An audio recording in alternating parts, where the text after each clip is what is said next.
Ang susunod na programa ay rated PG. Ito ay nangangailangan ng patnubay at gabay ng magulang para sa mga batang manunood. Walang pag-alinlangan na inamin ni Joanna kay Charlie at Lani na wala na siyang pakialam kung sinasaktan si Lola Aurea dahil nakuha na niya ang kayamanan ng lola niya. Basta ang tanging alam ni Joanna, may galit ang puso niya kay Lola Aurea dahil noong maliit pa sila ni Johan, palagi siyang pinapagalitan at pinag-iinitan ni Lola Aurea.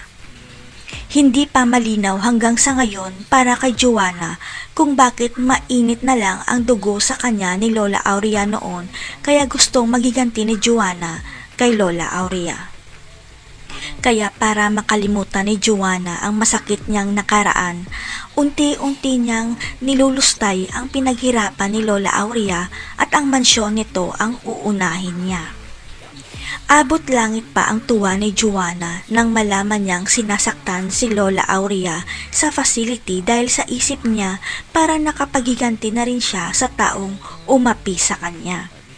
Hanggang sa malaman ni Joanna na nakatakas si Lola Aurea sa facility, ang hindi niya alam itinakas ni Ina si Lola Aurea dahil nahuli nitong sinasaktan ng nurse si Lola Aurea.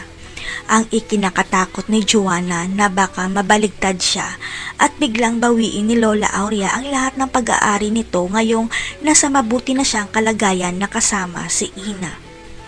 Kaya gagawin nilang lahat para matunton si Lola Aurea dahil sinundan nila si Francis para matunton ang kinaroroonan ni Ina dahil matutunton na rin nila si Lola Aurea. Ang hindi nila alam, unti-unting bumubuti ang kalagayan ni Lola Aurea sa piling ni Ina at kanyang matatandaan ang sekreto tungkol sa pagkatao ng apo niyang si Joanna. Dito na isisiwalat ni Lola Aurea kay Ina ang totoong dahilan kaya pinapagalitan niya noon si Joanna dahil nadiskubre niya na hindi pala tunay na anak ni Rodante si Joanna. Mapapatalsik na kaya si Joanna sa buhay ng mga De La Costa sa utos ni Lola Aurea? Si Ina na kaya ang magiging legal na tagapag-alaga ni Lola Aurea? Abangan.